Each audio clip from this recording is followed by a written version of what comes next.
4বার hit করলো। তো তারপরে তারা আমাকে মানে বলল যে আপনি তো খুব খারাপ জায়গায় আসছেন, আপনার বাম পায়ে প্রবলেম, ওই ডান পাকে আমরা একদম ইয়ে করে আপনাকে পুরোপুরি লুলা বানাই দেবো। তো এরকম এরকম একটা কথা বললো এবং আরেকজন লাঠি নিয়ে আসলো আমাকে মারবে, পরে ওরা লাঠি দিয়ে হিট করে নাই, না করে আমাকে ওই ওই জায়গায় আবার সেই জায়গায় যেখানে রাখে সেখানে নিয়ে গেল।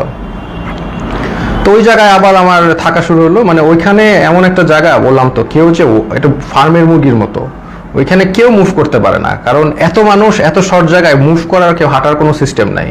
ওই যে আমি বললাম আপনাদের, কেউ শুলে, কেউ বসে, কেউ বসলে, কেউ শোয়, মানে আর সবসময় লাইট আর সাউন্ড কন্টিনিউয়াস, ঘুমানোর কোনো স্কোপ নাই।